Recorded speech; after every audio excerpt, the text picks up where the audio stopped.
just. Are we on somebody's page? Yeah, mine. Okay. You want to record too? See, it ain't popped up yet. You can just probably take it from his page. Can you just post it to the chat too? Your page that we're going live for? Oh, okay. Well, I can't because I'm using my phone. Well, after. Oh, got you. Yeah, because it needs to go on GMS Dallas Live to the actual. Okay. We have a credential. I don't even know a credential. I got it on my phone. So I can put it up. Okay, cool. Yeah, we live. Okay, obviously I make it do it on mine. All right, well, Shalom. Shalom. I'd like to give all praise and glory and honor to Yahweh, Ba'ashem, Yahushai, Ba'ashem, Rakakwadash. double honors to the apostles of Great Millstone. Peace and blessings to Yakin, pushing his word in truth and sincerity. All right, we're back in another Saturday class. We're going to go into the book of Job. You know, the first chapter. Expound a little bit on the second chapter. And we're going to go into how we have to be like Job and going into having that integrity. Especially when you come into this truth, we have to keep your integrity. You know, we build up as coming in as newborn babes in this truth. You know, when we first start off, and it's a start of a new life, a new way of moving about the ways of life. You know, having that integrity as you walk through the spirit of Yahweh Shem Yahushai. All right, and we could definitely jump right into it. You got that definition? Yeah, let me get that definition. This is the definition of that word integrity just on the Google search. It says the quality of being honest and having strong moral principles, moral uprightness. All right, strong moral principles, moral uprightness. Okay, and as we walk, we have to walk uprightly, right? Now, when we go into start on the book of Job, we'll get that him being an upright man. All right, and integrity, like I said, going into being what? Becoming whole again. You know, when you start off, you start off with that desire of new milk, and you build up and you become whole. All right. Job, basically, he had fulfilled his life with all type of riches. You know what I'm saying? And the Lord, gave him that adversity. And did he break down? Did his principles, his moral principles, did it break down? No. He still believed in the Lord. He was still walking as an upright man. All right. Matter of fact, let's get that. Second definition? Yeah. Yeah, the second definition, it says the state of being whole and undivided. Not wavering. Undivided, you know what I'm saying? No breaking down. All right? Not walking timid through the spirit of the Lord. Having faith. You know, when it comes down to it, that's what it is. Having that strong belief, that faith. All right?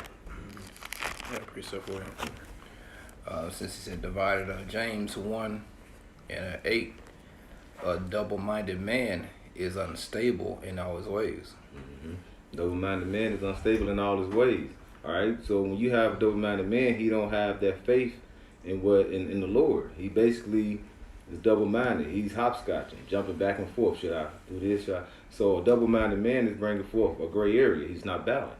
Yeah. You know? The Lord's not looking for a wishy-washy spirit. Right. You know, having one foot in the truth and then one foot in the world. You know, shit happens and you revert back to the old man. But when things going good, you the top Israelite, you know, on the planet. You know, all the precepts. But when adversity comes, you have to humble yourself and take lessons. You revert back to the world. That's not what the Most High is looking for. You'll be unstable like that. You want to be steady in the time of trouble. Right. When things really hit the fan, you know. Right. The scriptures also say, meddle not with them that are given in the change. Like basically not having a consistent character. Right. Like not any stability pretty much. You, like you said, wishy-washy. Whatever situation of adversity, it may pull you one way or another. You're not like rooted, basically. You know? Right. I mean, Colossians 2, you know, around the 7th verse, it says rooted and built up in them. All right, you got to stay grounded in this thing. All right, if you're not deep in your roots and deeply grounded, deeply in the ground, you know what I'm saying? You know, if you get some adversity hit you, like you say, that's like water hitting something that ain't deeply rooted. It can get washed away. You know. It's Matthew 5:48. And this Yahweh speaking. He says, "Be ye therefore perfect, even as your Father which is in heaven is perfect." And when you go into that word perfect, it means complete. You know, it's a synonym for being having integrity, being whole. So it just as Yahweh Bahashim Yahushua is complete and whole, right? That's how he's calling us. Yeah. Yeah, we're gonna go into that reading about our forefather Job. He had that integrity. He was a righteous and a man that he was whole. He had that integrity. We can get the brother to start on that. Job. Yeah. Yeah.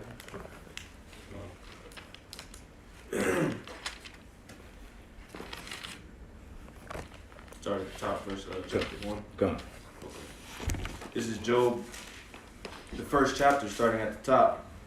It says, there was a man in the land of Uz whose name was Job, and that man was perfect and upright, and one that feared Yahweh Shem Yahushai. All right. And I would say he was, and we finish what? Uz. If you look on the map, it was like you had like Israel, below south of Israel, you had what Edom, and kind of in the bottom, like below that a little bit to your east, it was Uz. So he was around, like you say, in a land where it was probably most likely surrounded by heathens. That's why you have some some Jake try to say, oh, he was basically wasn't a Jake, from the tribe of, he wasn't from from the nation of Israel, but he was. I mean, just because he sojourned there, that was his land, there where he was living, doesn't mean that he wasn't, Israelite. Yeah, because even our forefather Abraham, his beginning with his family with Terah, they were in Ur of Chaldees, just surrounded by heathens. They wasn't in the promised land, right? So that shows the legacy of our people. We were always a nomadic people. That's right. Mostly dwelling among the damn heathens, man. Yeah, in the ancient world, the land you dwell, that's normally what they called you after, So a lot of people say that Job was an Edomite, but we know what Edom represents. It represents the wicked of the scriptures. That's right. The actual wicked. So he couldn't have been the Edomite. Just like you have like Simon the Canaanite, which was one of the 12 apostles that was sent. But that don't make sense if Yahweh said, don't go only go to the lost sheep of the house of Israel, but then he let a guy named Simon the Canaanite come into the camp and send him out. Like, which is it? Right. So you just called out to the land where you dwelt in. That doesn't determine your actual lineage, back in the ancient world. Exactly. And what heathen is considered upright. Right. That's right. Just like when it goes into talking about Cornelius, it says he was the devout. Just an example, like certain characteristics the Lord ain't gonna attach to no heathen, man. Exactly. That's right. Man, we'll get that word up right. I got a quick one for you if you want. It'll go right into that word upright. This is Deuteronomy 32:15. But Jeshurun, or Yasharon in the Hebrew, waxed fat and kicked. Thou art waxen fat. Thou art grown thick. Thou art covered with fatness. Then he forsook the Most High, which made him, and lightly esteemed the rock of his salvation. I pulled that scripture to, to go into that title or that name, Jeshurun, which pretty much that's Israel, when we're in our right mind. You go into that word Jeshurun or Yasharon, it means upright. That's right. Just as Job was. God, I got you. This is Strong's H3477, Yashar, and it means straight, upright, correct, right, pleasing, correct. Then it says upright, righteous, and it says upright. Yeah, so you notice that was the man of the Lord. It wasn't no Edomite. All right, Job was an upright man, and we know the Lord. And we get Psalm 7 around the 10th verse, and also Genesis 6 and 9. Like I say, he was an upright man. He was a just man, right? That's meaning basically he was a man out of the nation of Israel. I got that Psalm 7. This is Psalm 7 and verse 10. My defense is of the Most High, which saveth the upright in heart. All right, he saved the upright in heart. He don't save no damn heathens. All right, so that lets you know that, despite the land he was in, he was basically upright in the man of the Lord. He was of the nation of Israel. Right, and somebody got that Genesis 6 and 9. And this is just a representation here, like I say, of men that walk with the Lord, like we knew Enoch walked with the Lord, And now we're going to go to the account of Noah. God, this is the book of Genesis chapter 6, verse 9. These are the generations of Noah Noah was a just man. A just man, an upright man. All right, Yashar. You know, go ahead. And perfect in his generations. Mm-hmm. And Noah walked with the Heavenly Father. Okay, so the upright men, the Yashar men, they walk with the Lord. All right, and who are upright men are we? What are the Lord that He said He was going to save? All right, and that's going like we just read in Psalm 7. All right. And who are the upright men? Men that fear the Lord. All right. Proverbs 9. You know, the fear of the Lord. Let's get that. Proverbs 9 around the 10th verse. So you got to have that fear of the Lord to basically walk in the righteous path. If you don't have the fear of the Lord, then you'll be bound to be what? Be devoured by Satan. We'll get that as well. God, I got you. This is the book of Proverbs, chapter 9, and verse 10. It says, matter of fact, verse 9. It says, give instruction to a wise man, and he will be yet wiser. Teach a just man, and he will increase in learning. Mm-hmm. The fear of the Lord is the beginning of wisdom. The fear of the Lord is the beginning of wisdom. And watch that. That's you receive instruction. All right. When you receive the instruction, you learn how to walk this righteous path. All right. And if you have the fear of the Lord, you're going to basically walk the righteous path, walk the path to the best of your ability. All right. And it's like you say, Enoch. All right. Noah. Okay. You even had, like you say, going into Job. They were upright men. They were righteous men. All right. And like I say, it's no damn heathen that's going to be walking in a righteous path. All right. Because what is the path for? The nation of Israel. Now in these days, it's for the elect. So, but these stories that we read, like with Job, Enoch, and Moses, all these stories that we read is basically giving us instructions on how to walk. And who was one of the main, who walked perfectly upon the earth? Yahweh Shai. So that is like I say, though, he gave us guidance. You know, instructions is something that's going to guide you. All right? That's a little bit more. And it reads, and knowledge of the holy is understanding. Holy. All right? Separate. Okay? So when we're made whole, basically we're being separate from the world. You know what I'm saying? Because like you say, the world is basically, as we mentioned earlier, wishy-washy. They want to, it's do as thou will. You can't have one foot in the world and one foot, you know, in this truth. All right? That's an unbalanced man. And that leads towards what? Destruction. That's what a hypocrite is, because when you go into the word hypocrite, what that mean? An actor. Mm-hmm. You know what I'm saying? You're not standing on what you truly believe in. You know, most of the people within this world, they may say certain things, but they actions and their behavior don't embody it. Like, most people don't have a backbone. They may appear to stand for something, but when adversity or something that they disagree with, they ain't gonna be with it. Right. You know, like Jake trying to be so-called woke in certain movements. But when we in through the Spirit of the Lord, we're standing sure through that foundation of faith, you know? Mm-hmm. That's right. So, not acting, like we're whole. Just that going into the word integrity, just to bring it all full circle, you know? That's right. And there's no amount of threatening or, you know, that Esau could bring to us to make us fold on his truth. Like your example, you got the guy with, you got Ice Cube, you got all these celebrities that mentioned that they were Israelites, right? Man. But then when they're threatened, I hate that I was brought into that Drink Champs thing. Kendrick Lamar. You see what I'm saying? What happened to him? These are men that are hypocrites. Yeah.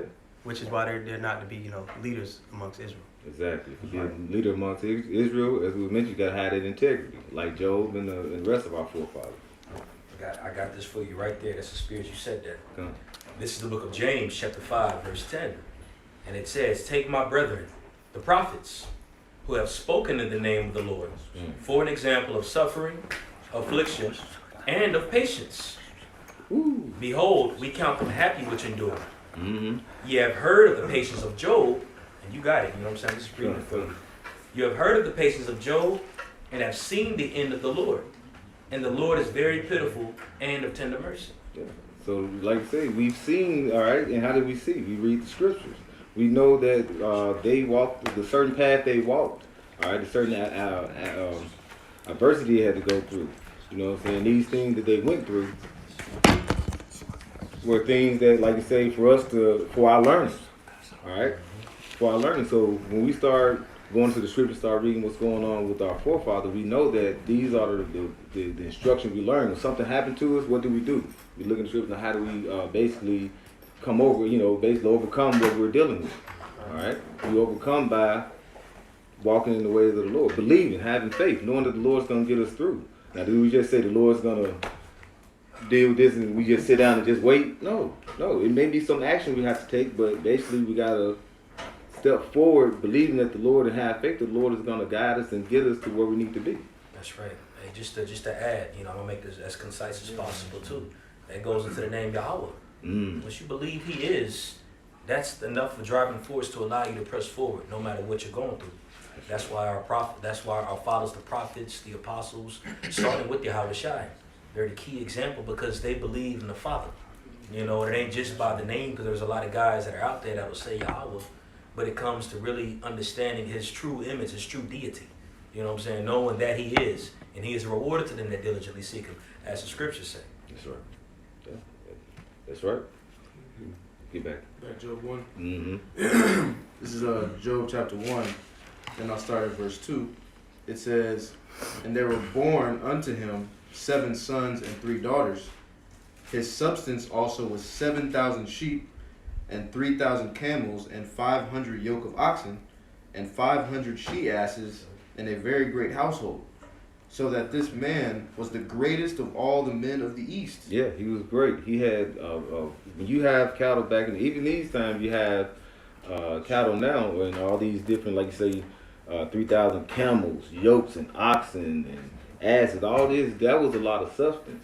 And definitely back then, that was, basically, he was a wealthy man, like I said, of all the East. Now, I tried to pull up some things showing, like, what would that be worth, based off that. It may be wrong, but it said it was like in today's time it would have been like $60 billion,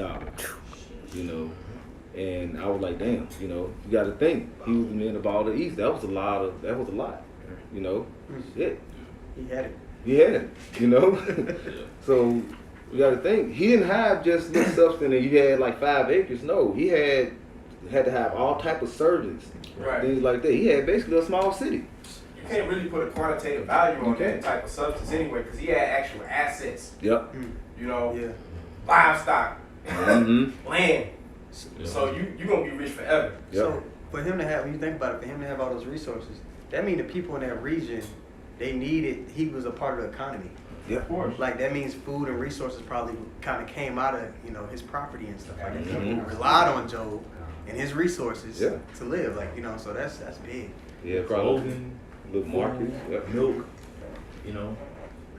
land. You gotta think he probably leases land to other people who need to use his land. So he had man, Job had residual income. You know what I'm saying? That's right. We Probably trade too, like certain things that he don't grow on his land from other people. Yep. He don't got to spend his own money, so he can just like, I'll give you this sheep for this. Bartering. Yeah, bartering. Mm-hmm. Yep. And what the scriptures say, he was the greatest of all men of them in the East. It had to be that big, Quite a statue. Man, yeah. This is verse 4. It says, "And his sons went and feasted in their houses, every one his day, and sent and called for their 3 sisters to eat and to drink with them." Yeah, of their day, And like you say, when we reference that to what, like having their birthdays, and they grew up on this wealth, so they was like probably some spoiled ass brats, wanting nothing. All they did was party, So when you look towards that, you like, look at someone that's been having everything, and then like I say, what they don't have no worries or anything, But Job, like I said, with that integrity, being an upright man, he had to basically try to, and we're gonna get into it, basically pray for them, because they was, they didn't have no fear of the Lord. When you look at most wealthy kids, even in our time, right? Mm-hmm. What their parents did to get to that point, they had a lot of character building. They had to have integrity. They had to do certain things and have certain conduct to get to that position. Mm-hmm. It's never passed down to these kids. They're oblivious to how the real world works. Mm-hmm. So I can see Job's, you can look at Job's kids being in that, same station. That's right. Entitled. Yeah. Look how T.I. son at. That's what I was thinking about when I was saying that. I didn't want to say his name, but him. Yeah, that makes me think of this quote, if I can bring it out. I know brothers know this one. Yeah. Strong man make easy Yeah, time. it says hard times create strong men create good times, which Job created good times for his inheritance, Right. or his offspring rather. It says good times create weak men. Yeah. You see, it's just like what y'all going into, and weak men create hard times. So. Yeah. Weak men, weak minded, you know. But like I said, when you don't have a care in the world, you get to a point where it's not worth nothing to you. Matter of fact, Joe Rogan, I was listening to his podcast the other day, and he was saying where when he moved into, started getting money, moved into, got his first, I guess, TV role. And he said, you know, he got this nice big ass loft and things like that. He was like, man, you would walk in every day like, man, I got a big, nice house, you know. And through time, he just walked in, it was just a regular house, you know. He didn't have no want, he didn't have no worries. He got to a point, he was like, he just understood. Now he understand that now, as long as you got something to eat, a place over your head, you know, a roof over your head, you know, you'll be all good, you know. When you have substance, you don't, and you grew up in it, like I said, you don't have no care, you know. They got the saying, possessions possess you. Mm-hmm. And the difference between Job, right, and all these people that get possessed by their wealth. The man in Matthew, the rich man, the Lord, Yahweh told, hey, sell everything and follow me. Job would have been in the spirit to follow the Lord. Right. Think about how, He would've think about gave how you many, everything. you probably can name on your hand how many rich men would actually give it all away to walk after righteousness. That's the mentality we should take on. So seeing that Job had all these things, he still had his priorities straight, which was righteousness. Yeah, moral principles. I got something real quick. It's based upon, because, the scripture says in the book of Ecclesiastes, Sirach, it says that wine and women make men of understanding to err. You know what I'm saying? So when you come up in particular riches, or if you come up in a particular way with no discipline, it made me think about the parable of the prodigal son. Right? So this is Luke chapter 15, verse 11. It says, and he said, a certain man had 2 sons. And the younger of them said to his father, Father, give me the portion of goods that falleth to me. Which, as a son, you would get the inheritance. The firstborn would get the greater portion, and then after would get a particular piece, but it may not necessarily be as large as the firstborn's inheritance, right? It says, and he divided unto them his living. And here's the point, verse 13, it says, verse 13 and 14. You can break it down. It says, not many days after the younger son gathered all together and took his journey into a far country, and there wasted his substance with riotous living. Hey, he gathered everything, and like I said, he went somewhere, and what did he went and enjoyed himself. Partying, just spending everything, and what did he end up with? It says in verse 14, and when he had spent all, there arose a mighty famine in that land, and he began to be in want. See? You know what I'm saying? He'll use up all his oil. And now he in want. He could have, he could have saved his thing. He basically could have took his time. Invested. Invested. Basically trade, receive something. When you give something, receive. He was just all partying and giving. And then when he was all used up, then the Lord brought out that famine. I was on that. Come on. We'll get back to it. Right, this is Job chapter 1, verse 5. It says, and it was so, when the days of their feasting were gone about, that Job sent and sanctified them, and rose up early in the morning and offered burnt offerings, according to the number of them all. For Job said, it may be that my sons have sinned and cursed God in their hearts. Thus did Job continually. All right, so Job constantly sacrificed and prayed for himself and his children. Because he knew they basically, if you want to put point blank, he knew they wasn't shit. Like you mentioned to T.I., he probably know his son ain't shit because he just a spoiled little brat. But Job had to constantly pray over him and his kids. Because like you say, Job, as being a righteous man, he didn't go around and celebrate his day. But what they were doing. If that was someone that he wasn't an upright man, he would have probably been in there with them. Like they say today, it's for the kids. These holidays for the kids, so we gonna do it for them. No, Job, he's like, no, I'm gonna stay away from that. I'm gonna pray for you. That's how it works sometimes. You might have to, your household might be saved through you. Because certain families, the father, for example, may be in the truth, but children, the wife, they might not necessarily be full-fledged. But as long as the wife is pleased, the Lord will save them. Like Noah. Yep. It don't really talk about if Noah's sons was out there prophesying with Noah, helping build the ark. Exactly. But they got saved. So the same thing, because Noah was probably praying over his family, you know. That's right. Other brothers may pray for family members as well. That shows ain't nothing wrong with praying for your family that may not necessarily be in this thing. Absolutely. You know, as long as they not too far astray, they ain't just being disrespectful, you know. But that's how the Lord work, you know. That's how it work. Through one man just doing the right thing, you can cover your whole family, you know. Mm-hmm. Yeah, that's right. Yeah. And Job had that understanding. If I can add, also that kind of gives a glimpse into how the father of the household is in a way a mediator, you know, for the family. He's a high priest of the house. Because like in Genesis 25, it talked about how Sarah went through Isaac, basically to entreat the Lord. You know what I mean? So just giving a glimpse into that chain of command. You know, 1 Corinthians 11th chapter. You know what I mean? So I just thought that was interesting. Right? Yeah. He was a priest. Because it doesn't tell you in the book of Job what time period this was in. It doesn't tell you if this was before the flood or it doesn't even mention Job's tribe. Yeah. Well, it was after the flood. There's scriptures in Job that goes into the snow that falls down. You know what I'm saying? So it was, but I see what you're saying, insinuating. Yeah. Really nobody played that role. Yeah, like Just for the camera's sake, though. Yeah, like how long after the flood or whatever. You know what I'm saying? You know, so yeah, it goes to show you that he was a priest.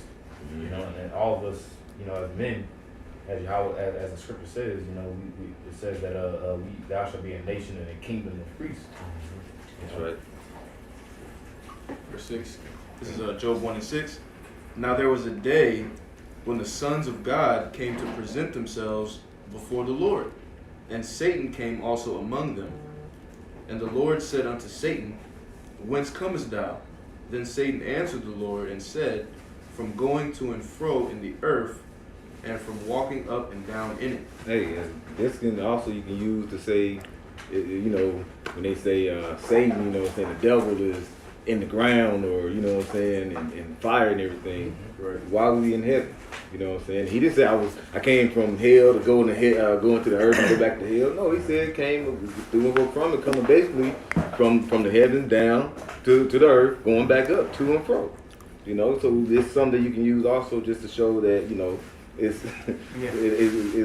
the devil is not in hell. Show the order how things actually work. That's right. Dispel out the Catholic lies that they made up. And I think we get 1 Peter. I got it. Come. 5 and 8. Yeah. Come. This is 1 Peter chapter 5 verse 8. You can start at 6. Come, that's a bit. 1 Peter 5 and 6.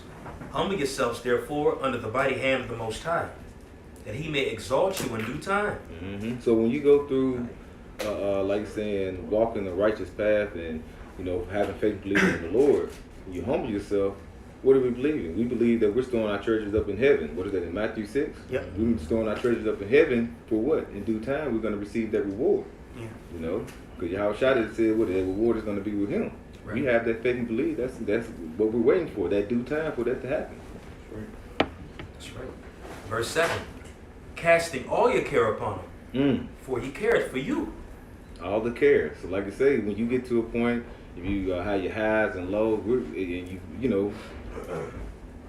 our cares, we say, hey, we're going to put it to the Lord. Like Job did with his family, Yeah.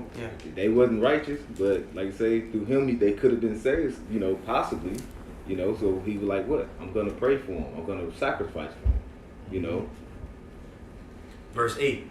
Be sober, be vigilant, because your adversary the devil, as a roaring lion, walketh about, seeking whom he may devour. Yes. And the devil, he's going to throw things in your face. He's going to tempt you with certain things, That's why you got to be vigilant. And we can get that word vigilant. I think we got that last night as well. That's being what? You got to be focused. All right. Yeah, just to add, if I may, when you go into this, because he's using the analogy as a lion for a reason. Mm-hmm. When a lion stalks his prey, he can stalk his prey for a while. He'll crouch in the bushes. His main objective is to catch his prey when the prey isn't expecting him as much. Mm-hmm. And we're going to the example of Job here. He was had a mass amount of substance, all these different things, but it got to the point where Satan crept in and got him right then and there when he was at the height of all his substance. So looking at all of our walk as you're going into just the diligence and keeping that integrity, Yo, Satan can come when you're very comfortable, not really expecting him. And these are the conditions of the battle as well. This is warfare. Right. You know, that's why you got to always have your mind on guard. And when things do come into fruition, meaning the bad is what I'm talking about, got to have that in the back of your mind that it's part of the journey. But we got Job, as you're going into, as an example, to keep the integrity and keep the faith, as of all the other prophets that we have in the scriptures. That's right. As an example. Right. You know. When you read the book of James, it says remember pretty much the patience of Job. When you go, you know, in James the 5th chapter, it mentions Job. You know, it says when you pretty much going through things, remember how Job was being patient. You know, he didn't lose his integrity. He didn't curse the Lord out. Seeing Job was going through hell. Like, I'm talking about having boils on your body. Yeah. He just didn't have one boil on his body. He had boils all over his body. All his chip, you know what I'm saying? What you gonna go into it, but you know he was catching hell. Every facet of his life was under attack. When you gonna read Job 2 and 10, I don't want to. I will. Yeah, we'll get there. I mean, Okay. You got something else you brought I up? wanted to read it real quick because I don't Job get made to probably Okay, yeah, 2 go and ahead. 9, so you can go. I would probably stop around the 9th verse of chapter 2, so you can read. Okay, so this is Job 2. I'll start at 9. It says, then said, this is after the second affliction that came. It says, then said his wife unto him, dost thou still retain thine integrity? You know, after he was going through the affliction, it says, curse Yahweh and die. And that's just another point to show you that the woman ain't in the fight with us. Right. But we ain't gonna get on her. Verse 10. But he said unto her, thou speakest as one of the foolish women speaketh. What? Shall we receive good at the hand of Yahweh? And shall we not receive evil? So Job understood that life ain't supposed to be all peaches and candy. Right. You're gonna go through affliction. And through that affliction, you gotta understand, like it says in Philippians the 4th chapter, how to be abased and how to be abound. That's right. All right. So this is something. This is the most precious mindset that we can have. We need this mindset to survive, because we're all gonna be tested. We're all gonna be abased. Things are gonna be taken away. People that things are gonna be tested and pushed, especially in the times to come. So this is a heavy lesson, stepping into what's getting ready to happen. Mm-hmm. You know what I mean? Because you got to think right now, we're like I said, we're still comfortable. We ain't really in the thick of things yet. We can get up, go to work, we can go get something to eat whenever we want. Right. It's all these things. Go home, got bed, sleep in. We're good actually. But like I said, cut on the heat. You know what I'm saying? So, but what is this going into? We're basically spiritually prepping for bad times. That's right. That's why when Job, even though he had all the substance, he kept his integrity. He didn't get too comfortable.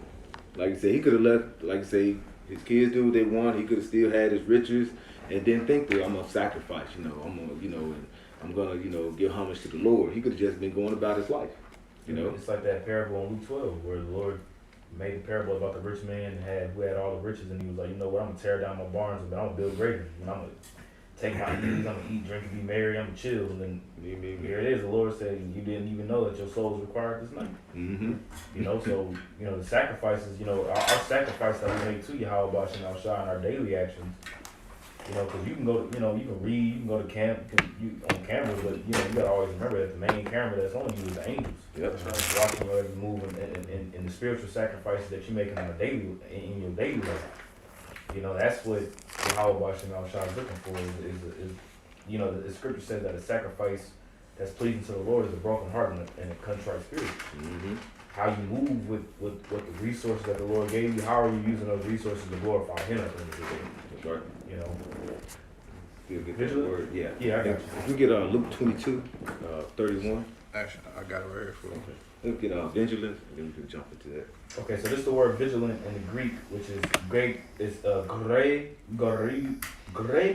which is where you get the word Gregory from. I looked that up. It means to be watchful, right? Or Greg, which that word says metaphorically to watch, give strict attention to, be cautious, active. Mm-hmm. So to watch means that to watch doesn't mean that you're just sitting on your ass and just sitting there just watch. To watch is an active thing that you for you to watch something, it's an action. So when you're paying attention, you're actively doing something. Yep. You know what I'm saying? It says to take heed, at least through remissness. Let me get this definition of remissness for you. You can. And we were saying watchman, like I say, when you're a watchman and you up there on the tower, you don't just look one way and just be like Focus Sitting like there. no, you gotta look around, look over here. Tent. Yeah. Listening. Mm-hmm. Gonna take a nap. Yeah. On the watchtower, yeah. You gotta constantly keep your head on the swivel, being circumspect. Mhm. Kind of like when you're watching a toddler and they in the house and they start walking and you were watching them because anything they could do, they could hurt themselves. Mm-hmm. So you're very intent. You're watching. You're paying attention. Ready to try to grab them real Yeah, quick. you ready. Yeah. You know Stick what I the mean? finger in the socket or something. Just, you know, Anything. yeah, So you're just like you're yeah. ready. You're like I know this motherfucker doing something. You know? Yeah. If I can add, they actually call that, like, when it comes to like child care, they call it active supervision.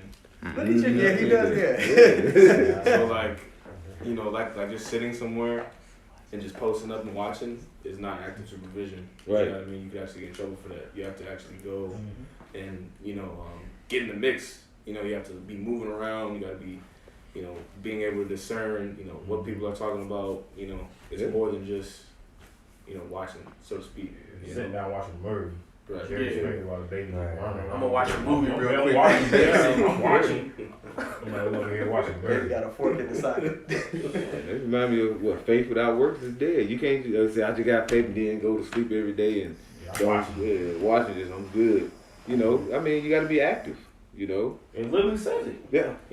To be vigilant means to watch, give attention, be cautious. But to be cautious means you're actively looking for something. Mm-hmm. You see. So it says to take heed. To take heed least to remissness, which I got the definition of remissness for you. It says lacking care or attention to duty, Okay. negligent. Being Right. lazy, just don't give a damn. Yep. You know, lacking care. You know, you don't want a watchman to be lazy and lack care. Like you said, he may be up there taking naps and shit. Next thing you know, your enemy crept about. Next thing you know, they right inside your door. Yeah. You know. So it says to take heed least through remissness and indolence, and that definition of indolence says laziness. It says avoidance of activity or exertion. See? And just like when we go on highways and byways, you know, we're being tentative, we're being active, you know, we're not being lazy, you know, we ain't just saying, you know, well, we good, we can just stay up in here. No, we're supposed to spread the word throughout, you know, through on the highways and byways. We're being active with what we know, you know. Yeah, with everything, you pay attention to the spirits on the people at work. Yeah. If certain things are happening on the world stage, you pay attention to how people are reacting to it, and that gives you fuel for like, oh, okay, well the scriptures say this will be happening, and people will be in this mind state, and so everything that we're experiencing throughout we're never on autopilot. Right. We're always taking in everything and filtering it through the spirit. You know, always being attentive. We're not negligent parents. Yep. Use that word negligent. You know. It's like if you walking down the street, you know what I'm saying, and you see some bullshit going on down like on the other side of the street. You being diligent and you being vigilant, you like, you know what, I'm not gonna go over there. Like when you read in Job, the first chapter, I'm pretty sure I already read it, but it said that he was a man that eschewed evil. Mm-hmm. Which means to eschew something means to shun it. Yeah. You know, you move it up, you get out the way of it. You know what I'm saying? Because you know, already the BS is gonna come along with it. So it says to take heed leads through remissness and indolence, which is like laziness, right? Inactivity, you know, not giving diligence, right? Some destructive calamity suddenly overtake one. Destructive calamity overtakes you. All right. So basically, you're being circumspect, but something won't just pop up and happen to you all of a sudden. All right. You take heed to what's going on, so nothing won't surprise you.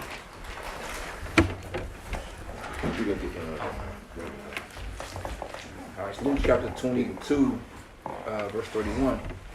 And the Lord said, Simon, Simon, behold, Satan hath desired to have you, that he may sift you as wheat. Yeah, he's trying to sift them, because what is Satan doing? He's going around the earth seeking who he may devour. All right. And that's one, like I say, when you basically are in the spirit, the devil will come at you 10 times harder. But I have prayed for thee, that thy faith fail not, and when thou art converted, strengthen thy brethren. And like I say, when you feel like things are down, that's what you're supposed to do. You're supposed to reach out to your brother, strengthen one another. All right. It says with 2 or 3 amongst you in my paraphrasing in my name, it's the Lord is in the midst of us. All right. So we use brothers to build up. So you can't just be you be out and You may have some brothers do it. They be up there saying, I'm just do my own thing, you know. But the thing is, the devil can sift you. Like you say, he's like a lion. He can basically, he's waiting for you at the right moment when you're not even expecting it.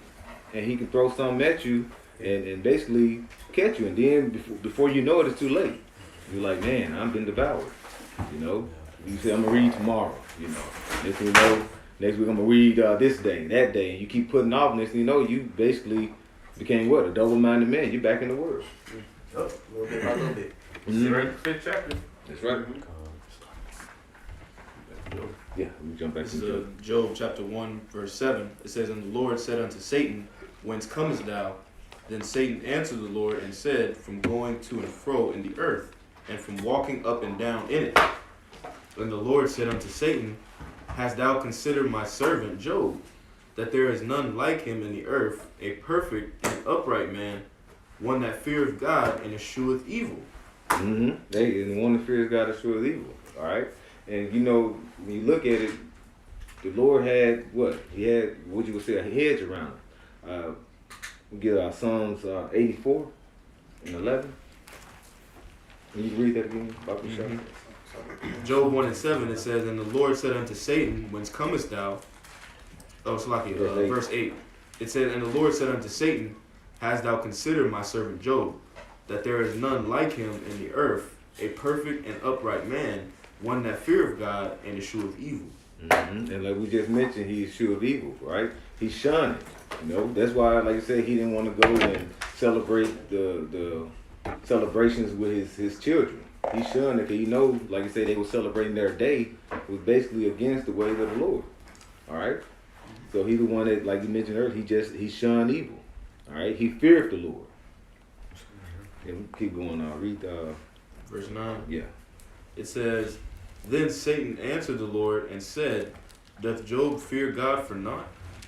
Has not thou made an hedge about him, and about his house, and about all that he hath on every side? Thou hast blessed the work of his hands, and his substance is increased in the land. Yeah, like you said, the Lord had a covering over him. We can get Psalms 84. If I can say too, that shows that the Most High also controls Satan. Yeah. It wasn't no spiritual tug of war going down into heaven, and then Satan had the fall from grace, you know, like them fairy tales that the Christians push. With his fist up like this. He had to present himself to the Lord, Satan. Right. That shows he's a messenger of the Most High. You know. And Christians like to put up and like Satan is basically just like equal with like they with equal, Mm-hmm. Like they battling one another. Like he's basically serving them, but on the left hand side. Exactly. You know, that's why like you just mentioned, he asked them, hey, well, I can't do nothing to him because you got him covered. Exactly. You know, what can I do for him, Lord? You know, he was like, now would he complain and would he cuss if I take you take that away from him? Because the Lord got that covering over. Mm-hmm. I got a precept for you. Let's get this.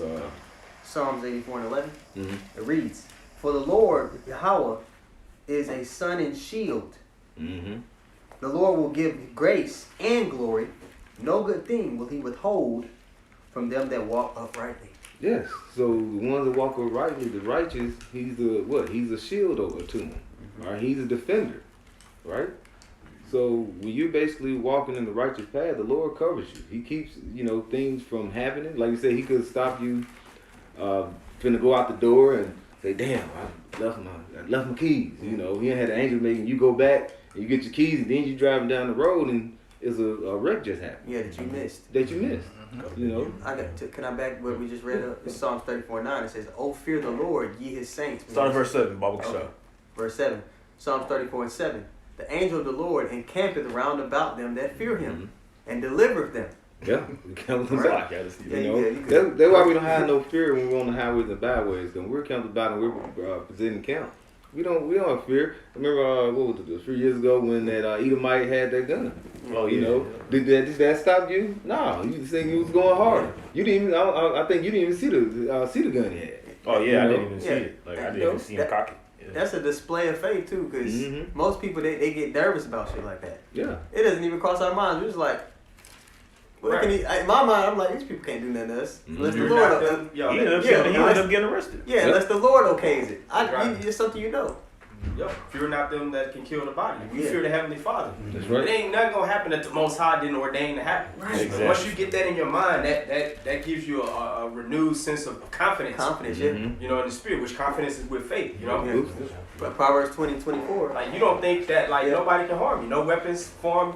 We You know, prosper. You know, if you walking uprightly towards the Lord, He gonna make sure you know that you good. Man's goings of the Lord anyway. That's right. I got a precept too. We can definitely deal with conflict. Going into exactly what we're talking about, Sirach chapter 18, I'll start at the top of the point is in verse 3. It says, he that liveth forever created all things in general. Right? Talking about, Yahweh Shem Shai. It says, the Lord only is righteous, and there is none other but he. Verse 3, who governeth the world with the palm of his hand, and all things obey his will. For he is the king of all, and by his power dividing holy things among them from profane. Yep. You know what I mean? Just going into what we're talking about in just in general and in Job specifically. You know what I mean? Not only did he create Satan, but Satan obeys his will to a T. Yeah. You know what I mean? But, That trumps all that BS. Yeah. Can I finish this real quick? Yeah. It's verse 8, Psalm 34:8. Oh, taste and see that the Lord is good. Blessed is the man that trusteth in him. Oh, fear the Lord, ye his saints, Israelites. For there is no want to them that fear him. And that goes directly up with Psalm 34:11. That's right. That's right. Yeah. This is Romans chapter 13, verse 1. It says, let every soul be subject unto the higher powers, for there is no power but of the Most High. The powers that be are ordained of the Most High. So that's talking about Satan, things that come in our life that tempt us or try us. It was ordained by the Most High. That's right. At the top ladder of it, that's why we was going into Satan ain't controlling himself. Okay, he ain't have a tug of war like the brother said. The Most High ordained anything that happened on this physical plane. Well, it shows all. We get Sirach 11. Somebody hold that. You can continue on that. Can I get a precept for you real quick? Because we was talking about the hedge. I want to pull this real quick. This is in Job chapter 29. I'm gonna read verse 1 through 6. I'll read it fast for you. It says, moreover, Job continued his parable and said, oh, that I were as in the months past, as in the days when the Most High preserved me, when his candle shined upon my head, and when by his light I walked through darkness, as I was in the days of my youth, when the secret of the Most High was upon my tabernacle, when the Almighty was yet with me, when my children were about me, when I washed my steps with butter, and the rock poured me out rivers of oil. Yeah, this is the time right here he's going in when he was being preserved, when the Lord had the hedge upon him. Yeah. So like you say, that right now he got a hedge about him. Because basically he's a righteous man, he's upright, so the Lord is with him. He's been walking with the Lord, right?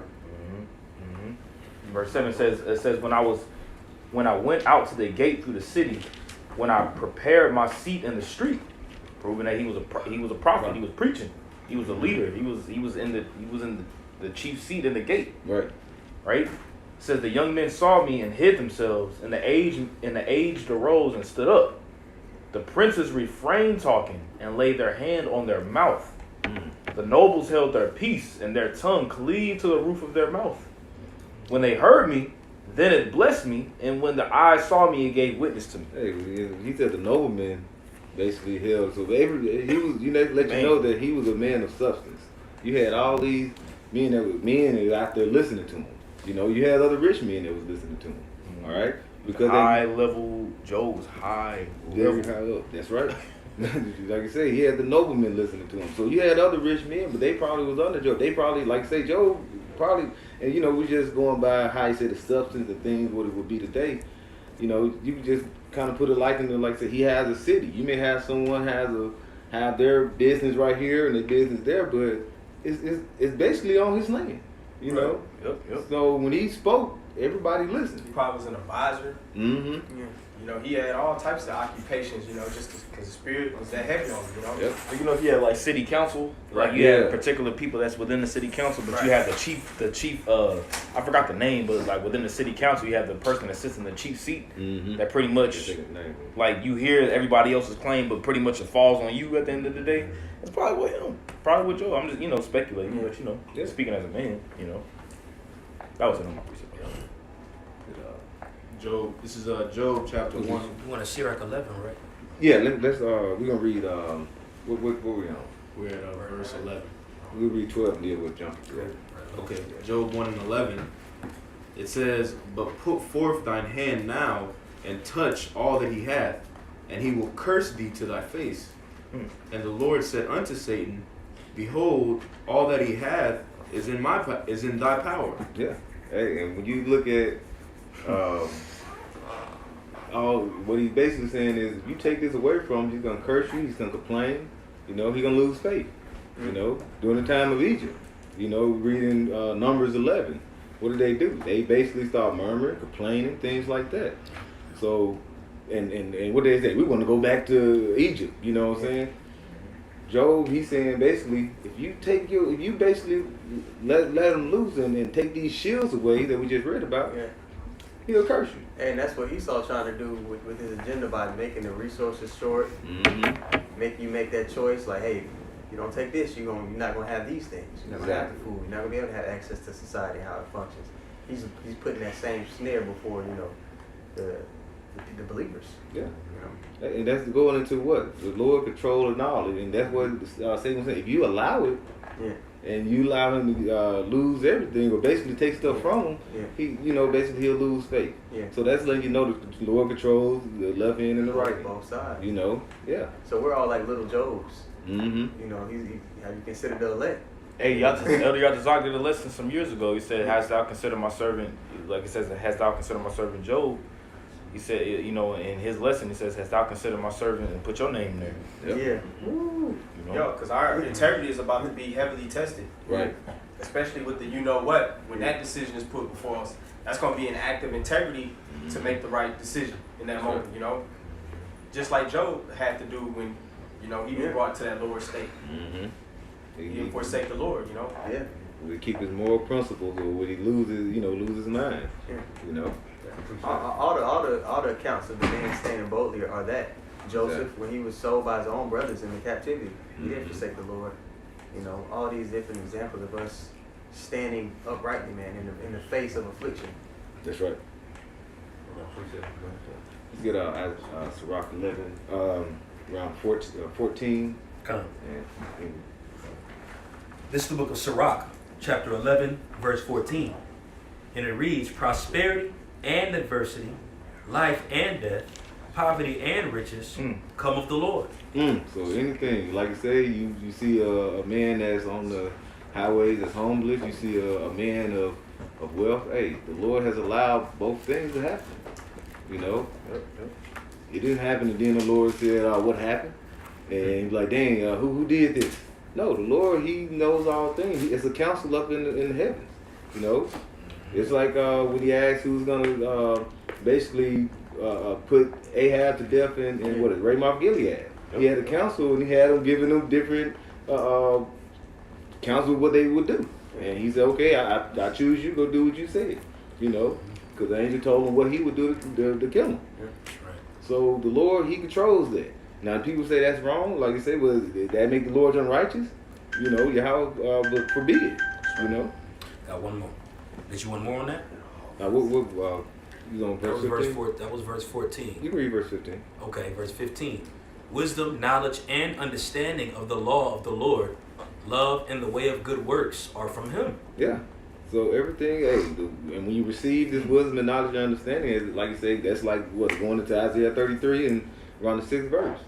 And then what is the fear of the Lord? That's all His treasure. He follows, He believes, and He put a shield around men that believes in Him, have faith in Him. Right. Who's actively seeking, the Lord. You got another? Yeah. This is Ecclesiastes chapter 7, verse 14. "In the day of prosperity be joyful, but in the day of adversity consider. The Most High also had set the one over against the other, to the end that man should find nothing after him." So that's just going into the balance of everything. When you got your joyful moments, case in point, Job being rich and such, the bad is going to come with it. Right. And that's even what Job said, should not the Lord give good and not the evil? And at the end of the day, when he was going through everything, he still said, "Blessed be the Lord." That's the mindset that we all got to have. Because Satan Satan gonna come swinging with that windmill. You know what I'm saying? Like that street fight, he gonna land a lot of them, man. But hey, that's part of the battle. That's right. You know? Yeah. That's it on that precept, bro. Yeah, that's just like you say, you quoted what happened in, you read it earlier, Job 2 around the 10th verse. Yeah. And then with his wife, you know, she don't have no wisdom. You can read that. We read that last night at camp. What was it, Numbers 39? I mean, Job 39. Job 39. Yeah, 39:17. 39:17. Yeah. We went into that, you know. The woman was deprived from the wisdom, you know. That's why he had to tell her. That's why the man is the head of the household. They say ever learning, never coming to the understanding of the truth. That's right. That's right. And when you read, because I read that in Ecclesiastes 7, when you look at Solomon and that, why he wrote that letter, he's pretty much he was rich. He's a king. You know, we all know Solomon's substance. But when you go into that book, he's pretty much just giving a breakdown on his experience as being a wealthy man, as he was going through the highs and as he was going through his lows and he was tripping. You know, he was pretty much saying at the end of the day, both sides come from the Lord. And that's something that we all got to constantly understand, especially the more you prolong within this walk. You understand it more and more. You understand it at one moment, but later on down the line, you understand a whole nother heavier portion of that. But it's all sent by the Lord for your growth and your development. That's right. And that was a heavy trial the Lord put Job through for his growth and his development. You know, so the Lord can take you there. He can take you through the gauntlet and through that ringer, you know, just to see if you're going to still call on him. That's right. And that's what Satan is used for. You got it, brother. Yeah, precepts. We can get back to that. It's Job 13:15. Though he slay me, yet will I trust in him. But I will maintain my own ways before him. And just as, you know, the option we're just going into, man, hey, you know, this hour of temptation that we all come up on. You know, it's going to feel like the Lord is literally slaying us, man. Like, we're going to feel his heavy hand. You know, but at the end of the day, we got to have the same mindset that Job had, Yahweh Shah had, all of our righteous forefathers. We're going to maintain our own ways. Meaning, maintain that integrity, that wholeness, that completeness, because that's what ultimately is being tested. When we read that First Peter, the first chapter, around the 7th verse, he says, we're paraphrasing, trying your faith, which is precious as gold. Right. You know, what's ultimately being tried is your integrity. You know, but that's backed by your faith. And that's what the Lord is, you know, pulling out of all the elect in these times. What were you just reading? That was 13 and 15. 13 and 15. Okay. Can I get that word maintain for you real quick? In that verse? That word is yakach. Right? Yakach. Which that word maintain says show to be right, prove. You see? So that what he said, I will maintain my integrity. Pretty much he said, even though the Lord gonna slay me, I'm gonna prove my integrity to him regardless. You see, and that's the same mindset that we gotta have in the hour of temptation. You know, in the time where our faith is gonna, because each and every last one of us are gonna have our hour of temptation. Yahweh Shai had his hour, where he was, you know, he prayed to the Lord 3 times for that cup to be passed away from him, and he had to go through that on his own. You see, so, you know, however the Lord has it for each and every last one of our walks, we got to have it to where, look, even though it may seem that the Lord is going to slay you, like for example, 2 Maccabees 7, the brothers, you know, like they went through they got tortured. They still maintain their integrity at the end of the day, understanding the end goal. Like we was reading at camp yesterday, it said, with Yahweh Shai, he said that pretty much he had the joy that was set before him. He endured the cross. So each and every last one of us, we all got to bear our own cross, but we got to see the joy that's set before. You got to think, Job seen the joy. You know, Job had it in his mind, like, man, you know what, the Lord gonna bless me. You know, even though he was catching hell, he was complaining. You know what I'm saying? But he wasn't complaining in a negative sense. You know what I'm saying? But he was questioning, like, Lord, you know what I'm saying? Like, you got to think. He was like, damn, why? You know what I'm saying? But at the end, he got blessed. Yeah. You know, you got to drop. It was that some of his friends didn't understand that. You know, they wasn't righteous men. Some of them wasn't even, you know what I'm saying, of the nation of, you know, the nation of Israel. They was like, you did something. Yeah, you had to do something. Yeah, you had to do something. You know, and like I said, the Lord don't mind you asking questions sometimes. He started questioning at one point, like, Lord,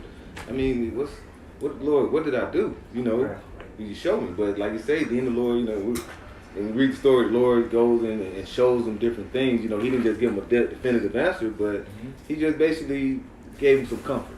Yeah, like, look, like if you see the stars in the heaven and the different constellations and how the snow falls. Like Yeah. you can't understand why and how this stuff happens. It's kind of like when your kids asking you questions, you're like, well, why? And you be like, because I said so. You don't sit there and explain it all to them, but it's for their own good at the end of the day. You know? That's right. Yeah, that makes me think about what Yahushua said in Matthew the 5th chapter. He says, for the rain, falleth upon the just and the unjust. You know, it lines up with 2nd Ezra 7th chapter, and it says how the wicked and the righteous shall suffer great things. But the difference is that the righteous has hope for the wise. So we all going to go through it, and we all do go through it. But at the end of the day, the dividing factor is that the elect has that hope for the wise. Right. That's right. 2nd Ezra 7. Job chapter 1, verse 12, it says, And the Lord said unto Satan, Behold, all that he hath is in thy power. Only upon himself put not forth thine hand. So Satan went forth from the presence of the Lord. And there was a day, when his sons and daughters were eating and drinking wine in their eldest brother's house, and there came a messenger unto Job and said, The oxen were plowing, and the asses feeding beside them, and the Sabians fell upon them and took them away. Yea, they have slain the servants with the edge of the sword, and I only am escaped alone to tell thee. Yep. So now he's going through these events, like you said, the young rich man, like you said, we told Yahushua. I think we just mentioned that earlier. And what did he say? If you want to follow me, give up all your riches, give up all these things, and walk with me. And he said, "No, I don't want to do that." He walked away sorrowful. Yeah, he walked away sorrowful. Everything. And like you said, Job, he would have gave up his thing because he was an upright, righteous man. He was a man with integrity, all right, with moral principles. But now the Lord said, "Hey, told Satan, go do what you will, but what? Don't put your hands on Job. Don't kill him. Basically, don't put your hands on him at this point." In the first chapter, we don't get into the second chapter. He said, you put your hands on him, but don't kill him. Verse 16, it says, While he was yet speaking, there came also another and said, The fire of God is fallen from heaven, and hath burned up thy sheep and thy servants, and consumed them. And I only am escaped alone to tell thee. Hey, so that was what? Burned about 7,000 sheep. He done burned up, like you said, so basically you just seeing all his city just being destroyed. All this substance he having, what I'm saying? And like you said, he had all these people that was serving him, because he can't walk around and watch all these, all this stuff. And the Sabians came in. That hurt them too. That whole, like I said earlier, obviously he was a part of that economy. He was a big piece of that economy. So all those families that worked for Job, they was hurting too. They was like, damn, they ain't got no job. Yeah, so they wasn't happy. Like you said, they probably like, damn, Job. What did Job do? Yeah, what did he do? That's why, like I said, his friend came in. What did you do, man? Because they probably had, some substance because of Job. They were tied in with him. Yeah, and now they like, damn, we broke ourselves. We losing shit, Job. Man. Murmuring, yeah. That's why they came in together. They was probably murmuring and talking to each other and walked in. When Job, when you get into verse chapter 2, like, damn, what did you do, Job? And they probably already talked about it. He may have did this, he may have did that, you know. Speculation. Yeah. The precept,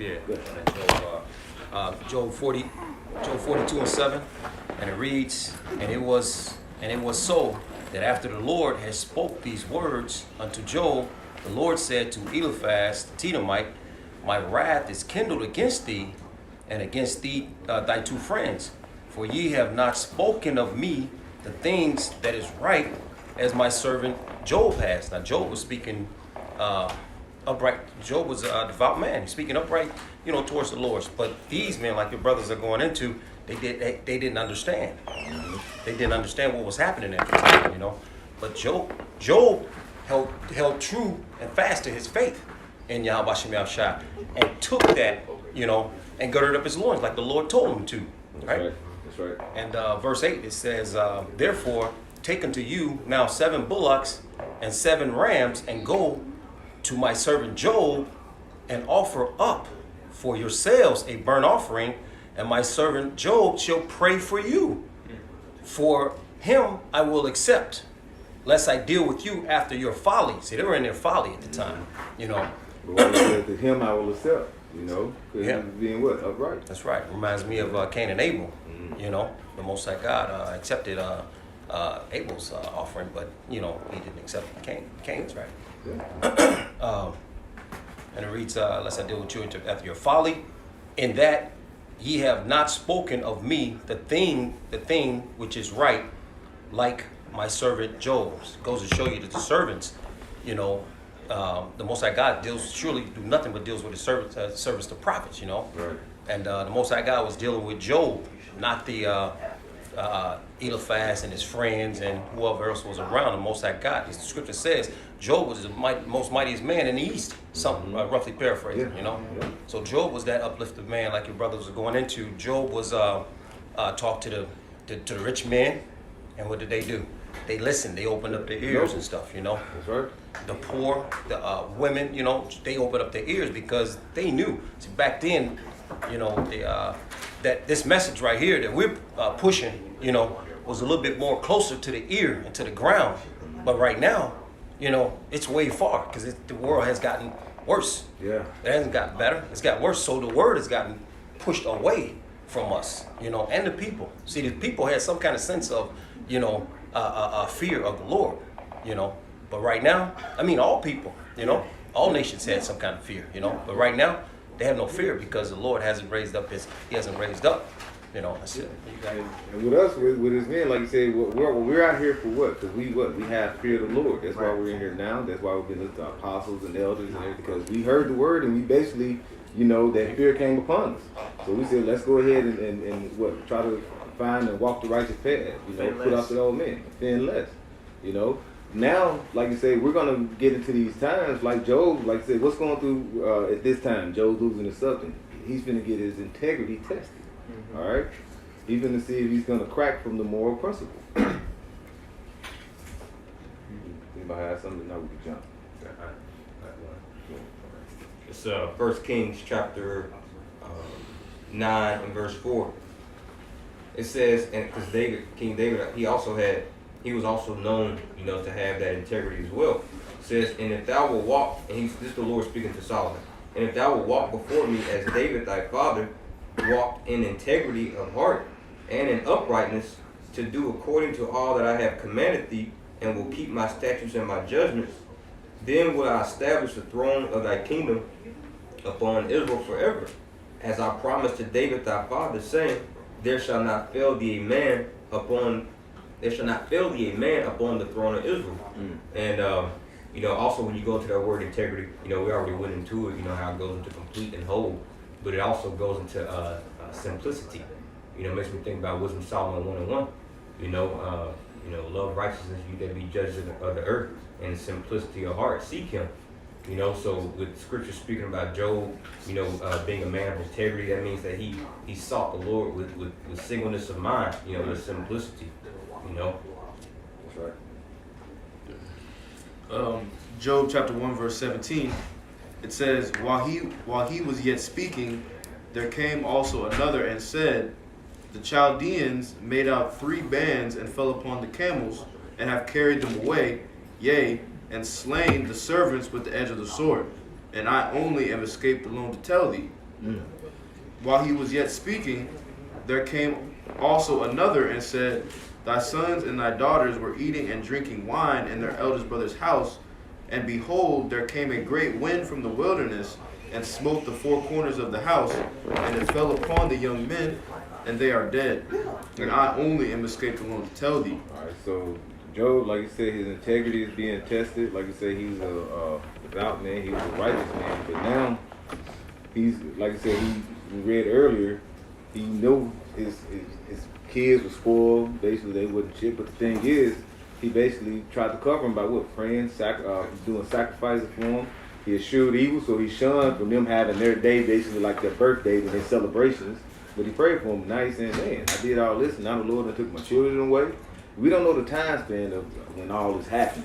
But still, this is a lot to lose for someone that was a wealthy man, and, you know, the most wealthiest man mostly of all the East, you know. Verse 20, it says, then Job arose and rent his mantle and shaved his head, and fell down upon the ground and worshipped, and said, Naked came I out of my mother's womb, and naked shall I return thither. Yeah. Now, can we get James 5, 10? Because with all this happening, he didn't just break down and just say, I'm through. He was like, hey, Lord, naked I came out, naked, so I'm basically, you have brought me back to being fresh, bro, with no substance, no cattle, because all these things were taken away from him, no children. So he said, hey, the Lord looked like I'm going to be perishing next, so, naked I came out the womb, naked I'm going back. So the Lord is basically reverting me back to being from the beginning, a restart. So Of that verse he just said, naked he came out the womb, and it's a saying in the world like, I came in the world with nothing, so I'm gonna leave out the world with nothing. But the scriptures actually like rephrase it, in scriptural format. This is Philippians 4, and I'm gonna start at verse 12. It says, I know how to be abased, and I know how to abound. Everywhere and in all things I am instructed both to be full and to be hungry, both to abound and to suffer need. So we know how to, not have nothing, because we came in this world without nothing. But the scriptures, roughly paraphrase it again, it says like, I know how to be abased, like low, at a lower state, because the Lord going to provide, Yeah. That's what you gotta have the faith in. And saying that our conduct doesn't change whether we're being upheld, whether we're in a good space or in a low space. Our conduct should remain the same towards the Lord. We should be walking upright regardless of outside circumstances. But it's not really outside because the Lord pulls the strings, but regardless of what state you're in, you're walking upright. Yeah. That's Ecclesiastes 7 and 13. I asked somebody to bring that out. Ecclesiastes 17 and 14 and 15. Yeah, Timothy says, it's certain we brought nothing in, we can carry nothing out. 1 Timothy 6. Godliness with contentment is great gain. Exactly. That's right. Going back into that simplicity that he referenced, you read Wisdom of Solomon in the 1st chapter. Yep. Food and raiment, let us therefore be content, That's right. You get James 5 and 10. Also, the elder just mentioned Sirach 7 and 14 verse. And also someone could hold Sirach 2 around the 4th verse. I got that, James, for you. This is the book of James, chapter 5, verse 10. It says, Take my brethren, the prophets, who have spoken in the name of the Lord, for an example of suffering affliction and of patience. Yeah, because like I said, the prophets, they went through things, But the thing is, you learn by, we mentioned earlier, by what? Your experiences. So we take heed to what the prophets, our forefathers have mentioned and said, like you say, suffering through certain afflictions, Even when you have, like say, Job, certain ailments. Did he curse the Lord? No. He had faith. He believed. Now, he had questions, but the thing is, did he basically turn away from the Lord? No. Because he had faith the Lord would deliver, Yeah, just laying back on what you're saying, like it's like Jake in the world. The main thing as to why Jake could be going through, not necessarily why they're going through what they're going through, but the main question that Jake has is why. You know what I'm saying? So when you tell them why, and when you get that understanding, like the scripture says in Psalm 73, it says, when I came into the sanctuary of the Most High, then I understood I therein. When you come into the truth, when Yahweh Shem Shai brings you into the truth, I'd rather say, you understand the why. So like you're not wicked in asking the Lord why. It's not like the Lord, like it's like James the 1st chapter says, if a man asks for wisdom, the Lord ain't gonna upgrade you for asking for understanding and wisdom. Right. He'll tell you why. Now it may be bitter, like the scripture says, when you eat the roll, it's bitter to you. Yeah. but shit, you know what I'm saying? Like you ask the Lord, like, well damn, like, why are we going, why as a people are we going through this? Why do we go through captivity? Why are we in this position? The Lord is gonna tell you. You see? And then when it's up to the Lord ultimately to open your mind to receive the why. Most Jake, they can't receive the why behind it. And they try to go into some other kind of, BS or philosophy to try to pretty much circumvent the truth of the why. Job was asking him why, and the Lord told him, like, damn, God, you know what I'm saying? Like, shit, you know what I mean? Hey, that's like when you have Jake. They be like, "Why we doing? We go and bring out Deuteronomy 28. Why we suffering and going through this?" And we'll say, because we went off. And what they don't want to accept that. You know, it's not enough. Accountability. They don't want to accept accountability. It ain't enough. Receive good and not evil. I Did got somebody quote that? Yeah, we read it earlier. I know you did. Yeah. this Isaiah 42 and 24. Who gave Jacob for a spoil and Israel to the robbers? Did not Yahweh, he against whom we have sinned? For they would not walk in his ways, neither were they obedient unto his law. Wow. And so we sin. So and like you say, we transgress. We was doing iniquity. That's what constantly sin upon sin. So the Lord is supposed to keep watching us doing these after He gave us the law, statute, commandment, gave us a standard to say, okay, you're not even like your parents. I told you to do this, and that, but yet you going totally different than what I told you to do. I'm supposed to just let it ride, and you constantly disobey me? You gotta whoop his ass. Send prophets to warn you. Send prophets. The hand is constantly extended. Mhm. What's that in Zechariah? I can't think of what chapter and verse, but it talk about snatching the shoulder away. You know what I'm saying? And you see it constantly. Mm-hmm.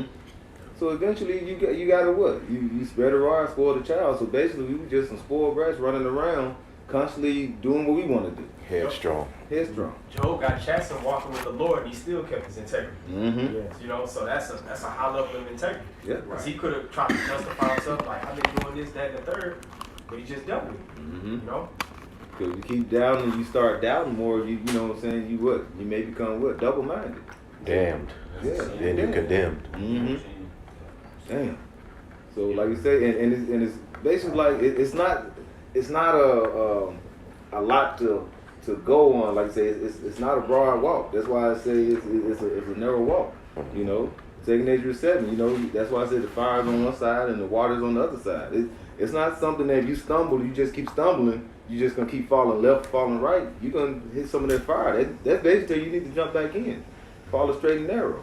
All right, be vigilant. You know, focus on directly on that prize. You know, Yahweh Shai. You mentioned last night at camp. Yahweh Shai is at the end. You know, He's showing you that kingdom. You know, that's why He came in. He constantly preached about the kingdom. Yeah. We're supposed to be kingdom minded. Now we don't supposed to veer off and say, I'll come back and focus on the kingdom later. No. That's it. Mm-hmm. We have to basically walk that narrow path. We basically have to have Job's walk here in America. Yeah. We're walking that narrow path to where we're trying to think ancient and think like Eastern and ancient men, but we're in the West. Mm-hmm. So a lot of temptations, it's weary, or you get tired, and you're frustrated, but that's a part of the narrow path. Yahweh Shai warned you. So yeah. But He's still dealing with it, so we're supposed to count it all joy. In fact, but we can't blame the truth. A lot of people who fall out, what they do is they blame the truth. They blame the brotherhood. Well, everything that you went through was promised to you. I told you was gonna catch hell. Mm-hmm. You should. How you gonna blame the truth? It's a straight gate for a reason. You know. Said offenses must go. Yeah. And plus, if you've been called to the king's table, we're at the king's table right now. That's it. Yeah. Go through it. He went through it. How the hell? We're at the king's table, bro. Service not above the Lord.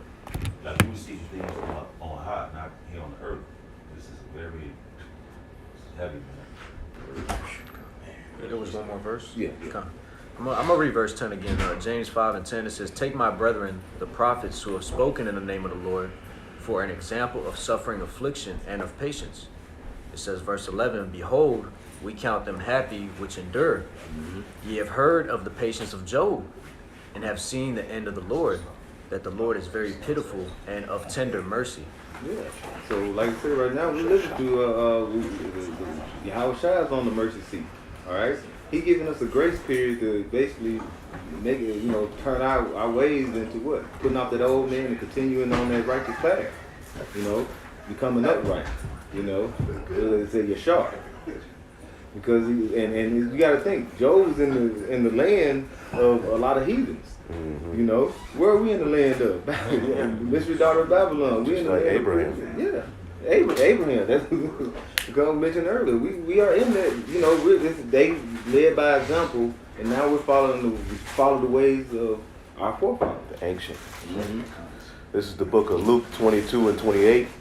"Ye are they which have continued with me in my temptations, and I appoint unto you a kingdom as my Father hath appointed me." So you gotta we talk about the kingdom and about how we want to rule, but as it says in the book of Wisdom of Solomon, you have to desire wisdom first. That's right. And we've received the wisdom in a place where wisdom is rejected. So that makes it that much more of a narrow walk. But you have to continue with Yahweh Shah even in temptation, not just the good part, the fringes, the knowing you an Israelite, and everybody wake, but you got to continue with him all the way to the death. And that's the fight. Mm-hmm. That's the condition of the battle. Yeah, that'll be a test. You see, like you say, someone bringing forth something like you could, you know, you may have to perish. You know, somebody may have to try to want to put you to death. That's gonna be what? Are you tempted to give away, you know, all this that the Lord has gave us? You know, because like I said, what we're doing, we're restoring our treasures up in heaven. You know, if you're gonna basically like shun the treasure that you've been storing up all these years. You know what I'm saying? 5, 10, 15, 20 years, or you know, 30 years. No, you're gonna basically, I'm gonna follow it all the way to the end. You know, that narrow path. We get Sirach 2. Gotcha. This the book of Sirach, chapter 2, and verse 4. Whatsoever is brought upon thee, take cheerfully, and be patient when thou art changed to a lower state. Yeah, so whoever will fall upon you, you know what I'm saying? That, like Job said and told his wife, you know, Job 2 and 10, you know, and 11. How are we going to receive good and not any evil? No, we're going to, you know, if some fall upon you, you receive some adversity, hey, take that full of joy. Hey, the Lord is dealing with me. He's going to see if I'm going to pass this test. I got one more quick one. This oh, Sirach, bro. I'm sorry. Oh yeah, this Sirach chapter 1, verse 28. Distrust not in the fear of the Lord when thou art poor, and come not unto him with a double heart. Going into what you were just speaking on, you know, us being optimistic when we get put through these trials and tribulations. Right. Knowing that the Lord can have hope and deliver us out of it. And if he does, and you know, if it is his will to have you put to death, you know, be a martyr, then guess what? He's gonna raise you back up. You have it, you understand it, what you're talking about. That's right. Yep. But you wanted some more? No, I was actually gonna mention just to read down to verse 7. Oh yeah. You already got it. It's the 5th verse. For gold is tried in the fire, and acceptable men in the furnace of adversity. Mm-hmm. Gold is tried in the fire, you know. So basically, when you try in the fire, what you say, you putting up all that, you getting away all that dross. Now you gonna be a part of the dross, so you're gonna be purified. You know what I'm saying? Becoming that new man. All right. That's why you can't be double-minded in this thing. Because if you're double-minded, you're gonna end up falling more and more into the world. Next thing you know, you're gonna be right there with the 2/3. This is Psalm 39. I'm gonna read verse 1 to 3. And this particular psalm is a prayer for self-understanding, right? He says, I said, I will take heed to my ways, that I sin not with my tongue. I will keep my mouth with the bridle while the wicked is before me. I was dumb with silence. I held my peace, even from good, and my sorrow was stirred. My heart was hot within me, meaning his mind. Like, you know, King David, like, man, you know, you go through things and you pissed off or you're mad, you know, right? So it said, my heart was hot within me. While I was musing, the fire burned. So when you was thinking about it, you know, you going through something and you thinking about it, you just get more pissed off about it, right? Then spake I with my tongue, Lord, make me to know mine end in the measure of my days, what it is, that I may know how frail I am. So like, even when King David was going through particular things, you know, when I read this the other day, I was like, man, when we go through particular things in our mind, we can be pissed off, we can be mad, you know, we can be hot in our minds about it. But then you really just think about it and understand how how frail and weak we are. Right. You know, like, who are we to be, you know what I'm saying? Who are we at the end of the day? You know what I'm saying? So it's a prayer for self-understanding and the fact that when you go through particular things, understand the fact that, look, we're nothing. You know, we're really nothing in the eyes of the Lord. Right. You know what I'm saying? So, like, who are we to really be bent out of shape about particular things that we could be going through? You know what I'm saying? Right. That's why it says a prayer of self-understanding. You know? And it said at the beginning, basically he cautious. He don't just basically just spew out anything when you're going through it, because you will just you may end up blaspheming the Lord. You got to watch what you say when you're going through these certain adversities. You know. I got a precept. This is Sirach 18 and verse 19 in the GNT. It says, know what you are talking about before you speak, and give attention to your health before you get sick. Examine your conscience before the Lord judges you. Then when that time comes, he will forgive you. Humble yourself before you are punished with sickness. When you have sinned, show repentance. Just going on what you were saying, like we all sick, we've all sinned. So whatever the Lord puts on us is for a reason, right? Whether we know it or not. But faith, we believe that we're making up for that through this time now. We're doing these works and walking through that straight gate. That's right. Hey Malak, can you read verse 20? So he was in the same chapter. Okay, yeah, I had to pull it up in the notes. This is verse 20.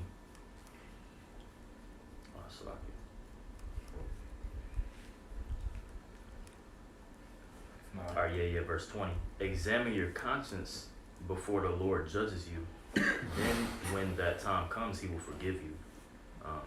You wanted 21? I just read. Verse 20?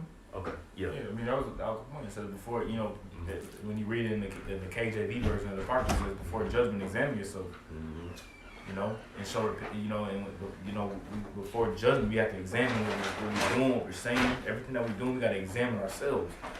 Before we just start spewing out the mouth, before we just start just talking. Right. We got to really examine ourselves, and that's and since we're in the book of Job, that's what Job did. Job's wife like, man, curse the Most High and die. You know what I'm saying? And all, Job could have easily been, man, Lord, I ain't do anything, man. I'm innocent. I ain't do nothing.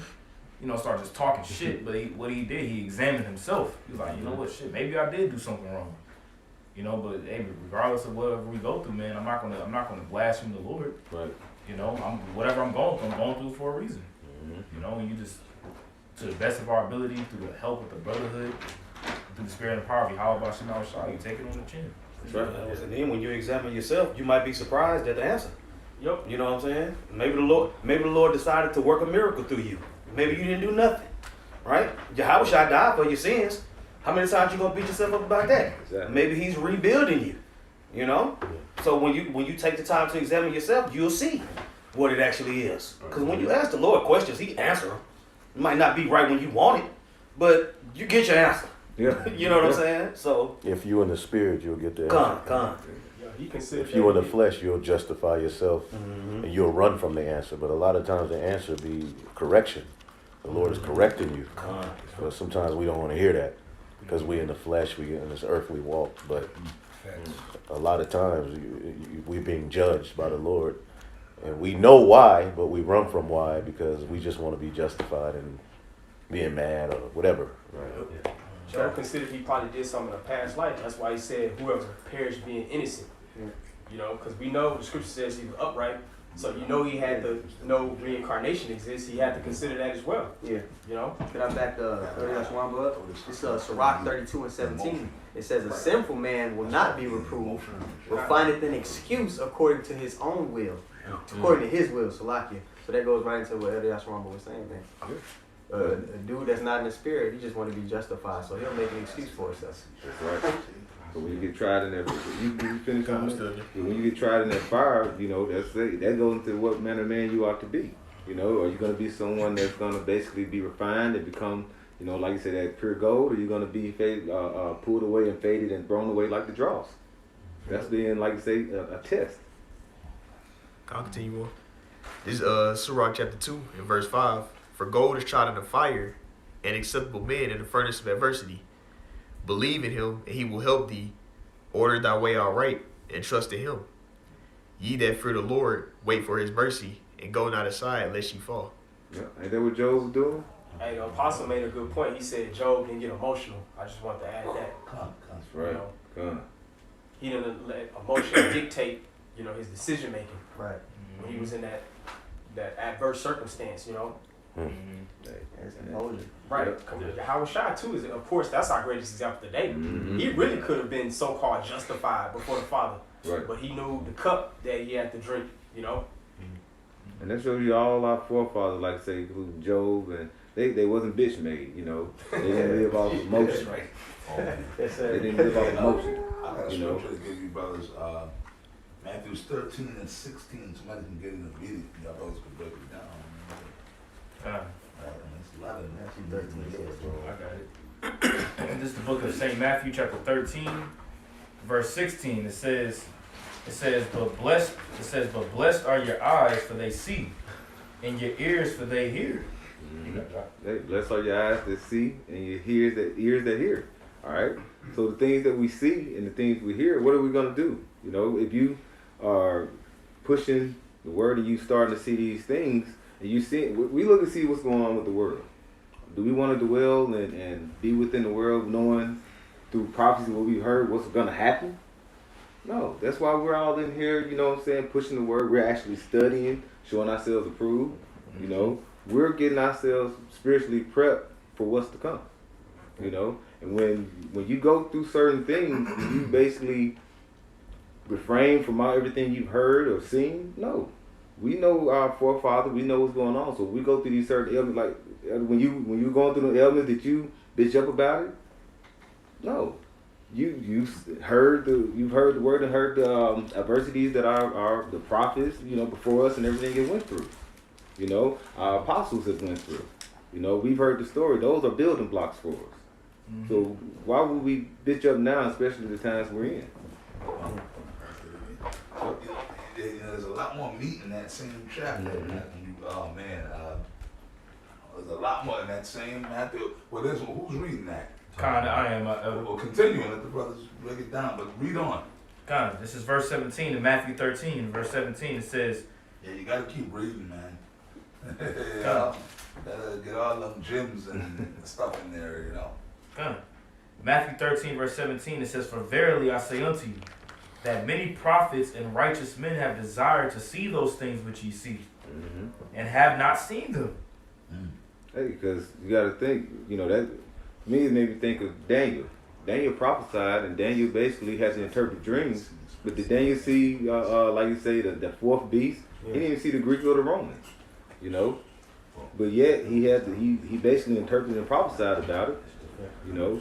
Now we're being, like you say, men of the Lord, being prophets, you know, among the body. We're starting to see the things come, you know. We're starting to see end time prophecy. Yes. So it's like, dude, this fourth quarter. Why would you fold? We're about to get what we've been working for. There's no reason. It's like you gonna give up at the end, you gonna quit at the end. That's a bitch ass nigga. Yeah. You know, going to what you were saying. Somebody that quits at the end of something. And the prophets, like I said, they didn't see certain things, and did they say, you know what, I don't think this is happening now, so let me go back and some more about somebody get that scripture in Matthew's. Hold off on that one for a minute and go to the other scripture. But he didn't go up to the end of verse 6 shall be saved. Get that one. Read it. Just read that. It's self-explanatory. Don't take too much breaking down. And when you read Matthew 10, get in the habit of understanding that Yahweh Shai is talking to his disciples. He's talking to, if you wanted the men of the Lord, if you believe you are, he's talking to you in that chapter for your mission. But he was talking to the 12 at that time because they had to go through the regions of Jerusalem and preach the word. He was like, you will catch hell. Right. You know, but we can liken all of these things, when you read it from top to bottom, liken it to your walk. Yeah, it's going into that division, how basically you're going to, you know, be prosperity by going into family. 13. Just real quick. That's self-explanatory, bro. God, I guess. No, go ahead. It's Matthew 24. 13 after that. This Matthew 24 and 13. But he that shall endure unto the end, the same shall be saved. Like I said, that is self-explanatory. He that endure to the end. He'll walk that righteous path to the end and don't waver, okay? Don't become back being double-minded, you know? Keeping that balance. The same shall be saved, you know? Here means to make hard. We gotta prove our worthiness. As gold is tried, that's how you prove the worthiness of that precious metal gold. Right. Through that fire. And that's a mindset of the men of the Lord. Right. The scriptures say clearly they overcame him by the blood of the Lamb and by the word of their testimony, and they loved not their lives unto the death. So that's going to be the real test. If you really love your life, you're going to try to save it. But if you really don't love your life unto death, you ultimately gonna follow Yahweh Shah to the very end. That's right. You know. That's why the Bible say, "Come boldly to the throne." That's right. Again, I keep saying you get called to the king's table. If you're a king, you got men at your table. You want to test them. You want to see what they're about. You know, ain't nobody weak on it. Can't be no weak link. Anybody a friend, it says prove a friend. Exactly. Anything that to you, the king's table. you know, None of respect. Hey, that's why it's important that we walk like we've seen the resurrection. Those men that saw that resurrection, when they seen it, it's a reason why they strive till the death. Because they seen the resurrection. Those are key examples in our faith. Walk like you've seen the resurrection. You've seen the resurrection, ain't nothing going to sway you or turn you to the side, no matter what you're going through. Because you literally seen the Son of Man rise from the dead. That's right. Great examples we had before us. And Scripture says he showed himself openly. So there's particular men on the planet Earth right now that actually are walking the planet Earth in the flesh right now that actually seen Yahweh Shai, gave him a cup of water, talked to him, that seen him after he did resurrect. You know, and Yahweh Shai said himself at the very end of Matthew 28, he said, "Lo, I'm with you to the end of the world." Acts, in the first book of Acts, it says that as well. In Acts, the first chapter. Yep. And lo, I'm with you always, even unto the very end. And Yahweh Shah said, "Well, go teach. You know, just go, right?" We're supposed to be in go mode, man. That's right.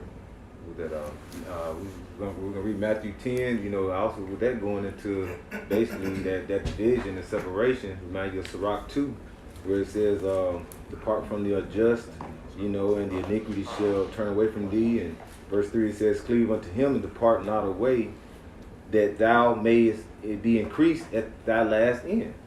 So we supposed to basically, yeah. That's the story of Job. Israel, you know. Yeah. Job received double after, you know, going through those adversity. You know what I'm saying? And he still cleaves unto the Lord, even the time what he went through. You know, he kept his integrity.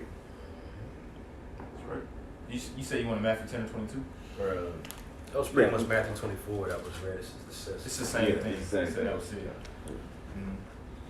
You know, it makes me think like, you know, through the Spirit, like when I went through my issue last weekend, the guy, it's crazy because Ishkari, he was like, "Man, you're so calm about everything that just happened." And one thing I told him, I literally told him to his face, I was like, "Hey, bro, I was ready for it to happen."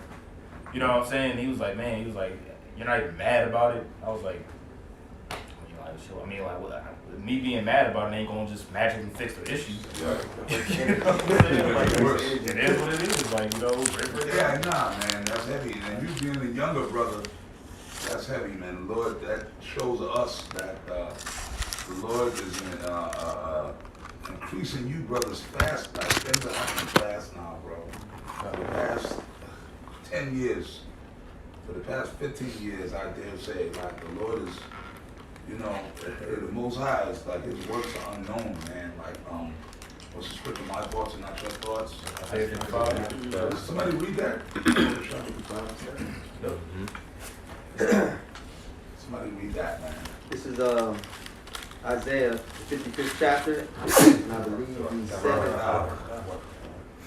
I start at verse 6. Isaiah 55 and 6, all right? It reads, "Seek ye the Lord while he may be found. Call ye upon him while he is near." I see now, you know, there's a lot of people that's not doing that, and there are people that's doing it. Yahweh Shah said what?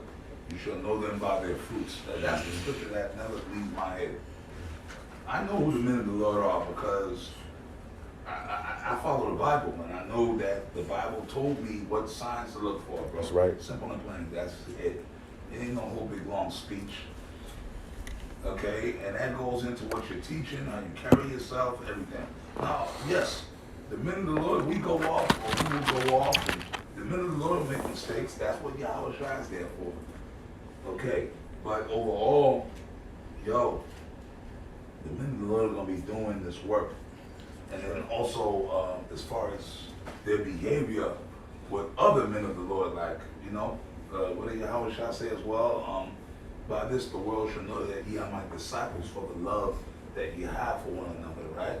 Yahweh Shai said that. So, with that being said, anyways, to go back to the scripture, right? You shall know them by their fruits. the men of the Lord are gonna be pushing the word, bro. Pushing the word in, dealing right with the brothers around them. You know, shit, hey, dealing right with your woman now. Yeah, we curse out the women and all this blase, right? We talk shit about the women, but there is a righteous way to deal with a woman and a wicked way, like, you know, all that, Right. everything. Your children, you know, but we don't ever promote for brothers to go just take your woman and put her on the streets. Y'all know what I'm talking about. Okay. Yeah, fuck that. We could pimp the black woman. Nah, man, you can't be doing it, you know? Right. That's wicked. Right? Or whatever. Or even just beating the shit out of your woman for no reason. Because you angry at the black woman. So you just, like, let's say your old lady being cool and you was coming up, fuck you, black bitch. I ain't doing that. I don't care if you a black bitch. You know what I mean? Can't be doing that shit, man. Yahweh Shah didn't give us the go-ahead to act like that. Right. Like there's an order, you know. Yeah, man, you can't be doing that. And I'm confident brothers gonna be doing that, but then again, that's why we gotta push this out in the videos, because you got some we got some bugged out, simple-minded dudes out there that, you know, they might see, okay, like, you gotta learn how to spiritually extrapolate. That's right. The understanding of this truth. You understand what I'm saying? Right. For real. Even in the truth, you brothers got to learn to fucking extrapolate everything. Everything, bro. Even in the truth. Like, you understand what I'm saying?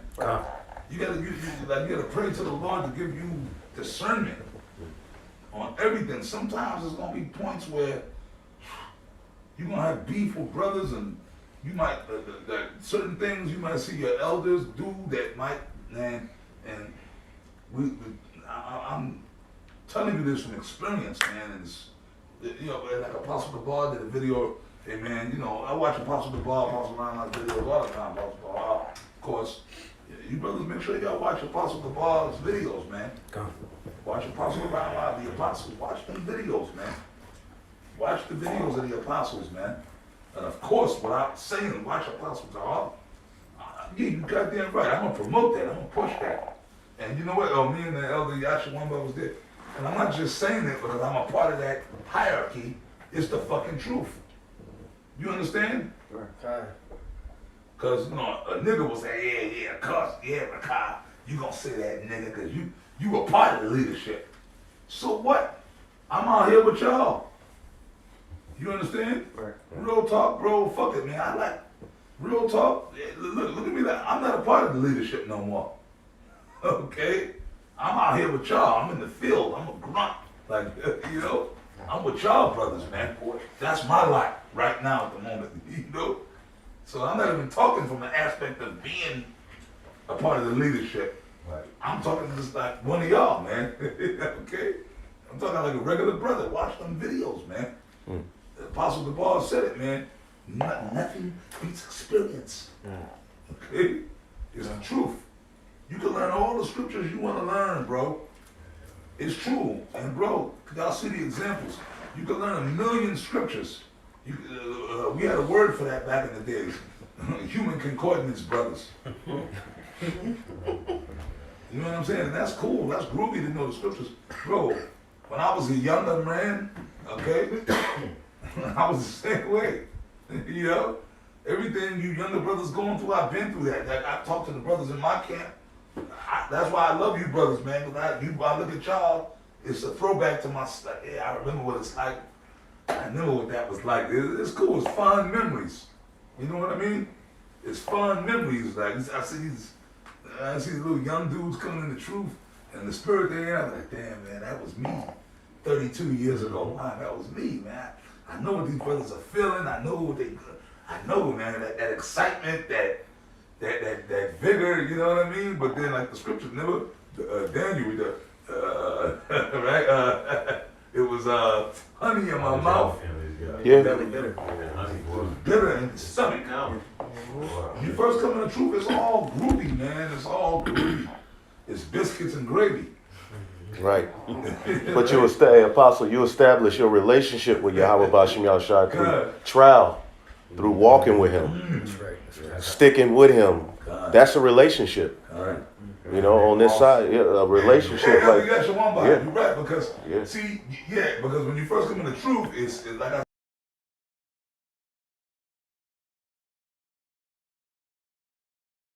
barrel. Right.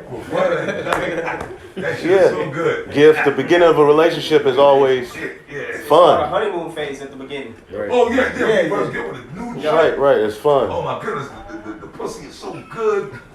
You want to pop her all the time. That's why you can't really measure. You looking at stuff, oh, will she like this? But then, hey, you got your one about. Like you said, when you get with a new chick, you every night you're like, Trying to feed your man. you're like, damn, but you're not trying to warm out. Like every night you want to go over there and be over there. You don't want to hang with the brothers, kind of like before you the brother that always hung with the brothers. We gonna play who? Shot a warm out. Yeah. You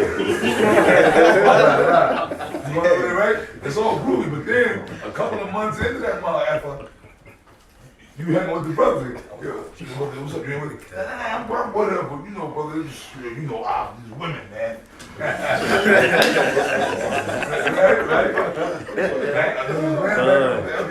When you get into it, it's like that with the truth too. Yes, a relationship. Oh, it's true. Well, really, we're the woman. Right. But then, the scriptures, we're the woman of Yahushua, but in the scriptures, in the Solomon, this truth is like a woman. That's right. Yeah. Right. Yes. Sophia. Yes. Y'all got here, brothers. I'm sorry, I just want to throw that little in there. You want me to finish this Isaiah 55? Yes, why not? This Isaiah 55:7. It says, "Let the wicked forsake his way, and the unrighteous man his thoughts, and let him return unto the Lord, and he will have mercy upon him, and to our power, for he will abundantly pardon." Break it down, man. Yeah, man. Don't look at me. Yeah, I'll break it down. Yeah, man. So when you come into this truth, you empty your cup. They got the karate movies. They say you must empty your cup, and you fill it up with righteous thoughts.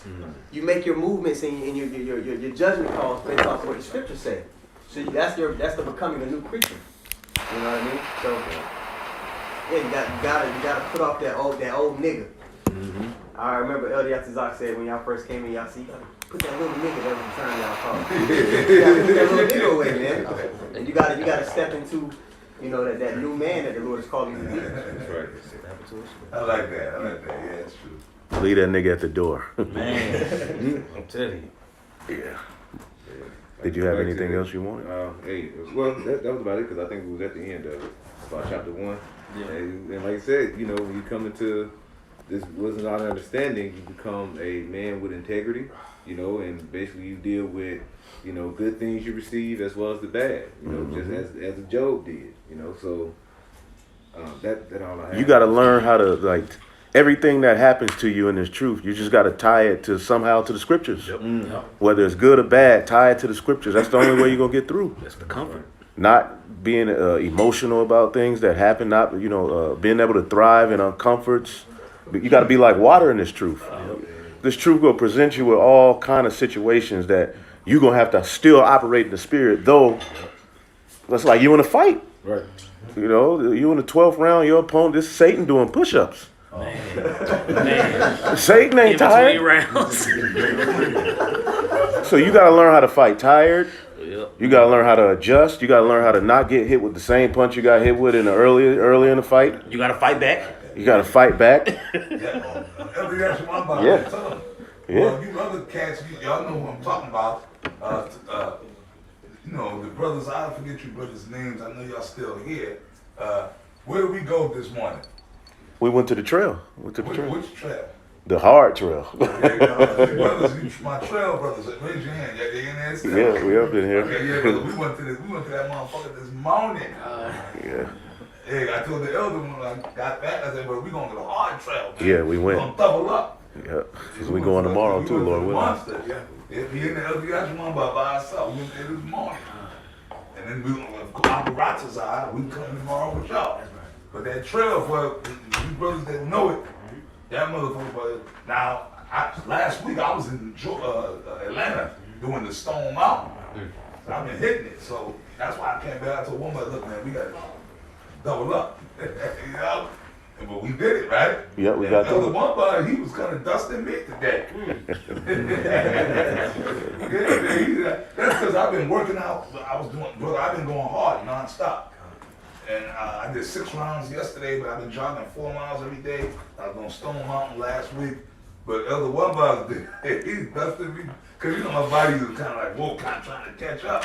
You know, sometimes, but I said, fuck it, I told him, right? I said, keep going, brother, don't wait for me. But I see him, man. You know that point, boy, man, it's like a million stairs. It's a trial, yeah, it's a trial. That's a trial by fire. But you got to endure to the end to get back to your car. Yeah. I was a little tired today. But yeah, I was like, go, brother. I seen him at the point, you know, brother, that point with them stairs, just seem like stairs to heaven. Yeah. Long way stop stairs. Yeah. The elder guy, Wumba, he's jogging. I said, man, woo, Wumba done today, baby.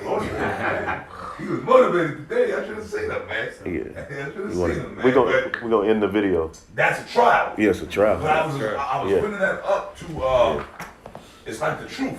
Yeah. Like physical things you can articulate to spiritual matters. The Apostle Paul did. That's the only reason I brought that up. Yeah. You know, that fight. that trail or like that Stone Mountain in Georgia. When you climb that, you're physical. That it's a conquering over the mind and spirit over the flesh. Yep. And that's what it is to walk in this truth. To walk in this truth. Right. That's all. That was the point I wanted to articulate. It's a fight. Yes. And you got to learn, because Jacob, he had a thigh out of joint, but he still wrestled for the blessing. So you already have an example of fighting injured. You got to learn how to fight injured. You got to, you know, when you get emotional, you got to learn how to rebuke wicked thoughts. You got to learn how to do all of that to operate amongst the brotherhood. You're going to have to rebuke wicked thoughts. You're going to have to learn how to deal. You're going to have to learn how to put yourself last. All of these things are a part of the temptation, a part of the walk to get to that, to the kingdom. I just want to throw this last bit in what you said. You got to learn to rebuke emotional thoughts. Yep. And that means if you got a problem, like, see, that's how you cut Satan. See, that cuts problems amongst us, the brotherhood. All of us. When I say all of us, all the Israelite camps. Well, look, I'm only concerned with GMS, okay? Because that's who I'm over. Okay, I don't give a fuck about what Zabak and IUIC got going on. Fuck them. Okay, let them kill each other.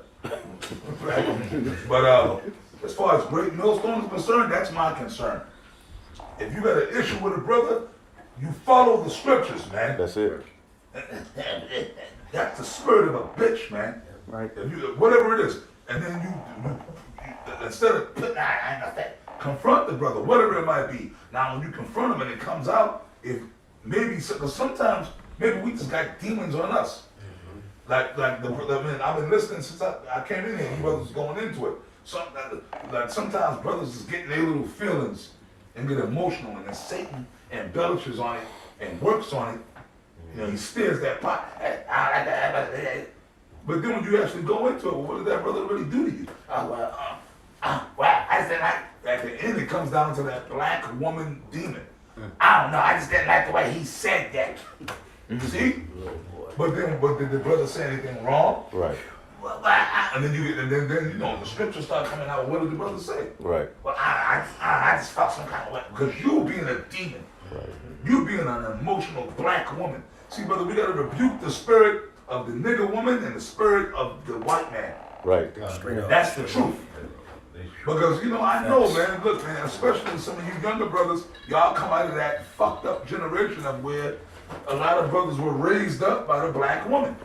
Single parent homes, and we know they go back to Esau. You dig? So it's a fight. Yeah. It's a fight. So that demon will get on brothers to be like that because a lot of brothers were raised up by that spirit of the nigger woman, emotional, rebellious, you know? Right. So sometimes a brother might say something or do something, and then the brother, now if a brother really did something wrong and really offended you, you have a case. But if it's just, I don't know, I just don't like the way that brother be some of the things he say. But if the things that the brothers are saying is scriptural, right? Like if anything you say, if it can be backed by the scriptures, then you're not at fault. Right. Because you got the scriptures. Right. Which is the word of Yahweh Shai to back you. Right. Now if a brother says something off, right, and to offend the brother, I don't know what that brother be talking. Well, what did he say? Well, I don't know. And then, like, brothers, we're going to drill you. Well, brother, what actually did, according to the scripture, well, I can't get no scripture to prove it, but I just didn't like what he said or the way he said. Then, brother, you got to check yourself. Right, because sometimes it's just brothers' approach is different than how you would do it. So you get an attitude about it because I wouldn't say it like that. I wouldn't do it like that. That's the spirit of the world. That's the spirit of the world. Every brother has their own flavor, their way. You know, if he ain't going off in spirit, why nitpick it? That's just not how you would do it. Get over it. Live to see the next day. You ain't got to even bring it up. You can rebuke the thought before it even comes out as an emotion. Hey, one body. I'm sorry, my brother. Bro, a lot of the times, you brothers got to learn. Sometimes brothers got to learn just to rebuke the. I'm learning back on the elder Yahshua once again at this moment. He said, rebuke the thought in your head when it comes. Y'all got to learn to do that. Sometimes, man, when a demon is, brother, you got to know Satan when he comes. Y'all got to learn how to battle on the spiritual playing field, man. This is not physical. This is spiritual, man. You understand? As y'all get along in this truth, y'all going to see. And sometimes we all going to fall short. We all going to get, no matter how much years, we in this flesh. The Apostle Paul said, what? Oh, man, this flesh was the demon, man. So we all gonna motherfucker get crazy sometimes, and that's why we need Yahweh. That's right. But like as far as other little things amongst the brotherhood or whatever, man, sometimes and it, like, come on, man, you brothers, and a lot of you brothers in this room have been around for a minute, I would say. We have some newer, younger brothers, but a lot of you guys in here, most of you guys in here, I've been around for at least, can I be correct? 7, 8 years, right? At least 5 or 6 years, right? You know what I mean?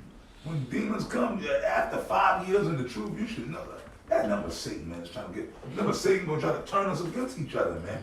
Satan is really, hey, the spiritual demon, Satan. How you say when you go to the casino or if you brothers another gamble, a loaded deck. It's a loaded deck. Brother, we playing a loaded deck. So say, a brother say something to yo, man, fuck you, I rebuke you in the name of Yahweh. That's right. Yep. Or maybe a brother didn't do nothing. Sometimes a demon will get on you just to, I don't know how you fucking, I don't know. You just want to be mad. You just want to be mad. I don't like the way that brother dress. Practice looking hard at it. Good, right? Good. Why the brothers gotta wear them goddamn sneakers? I don't like them. Why the brothers have boots for? Maybe he ain't right. He in the world, he got Jordans. Yeah, brother, everybody wearing Jordans on. Really, y'all ass we ain't got no Jordans. Right. Okay, one Bob. I'm sorry, brother. Nah, that's it. That's it. Yeah. Hey, hey, that's the lesson. Hey, Lord willing, this was edifying, and like I say, we got to keep our integrity because we just mentioned like the spiritual demons. He's out to sift us like he did Luke 22 during the time of when Yahweh told Peter. So we still like keep our mind protected, and how do we keep it protected? Stay in the scriptures, you know what I'm saying, and also we have to continue being brotherly. All this comes into what our keeping our integrity, our spiritual moral values, our principles. So with that, Lord willing, you was edifying. I'd like to give all praise, glory, and honor to Yahweh Ba'Shem Yahushai Ba'Shem HaKadosh. Double honor to the apostles of Great Millstone. Peace and blessings to Yakin pushing this word in truth and sincerity. Shalom. Shalom. Wow. Oh.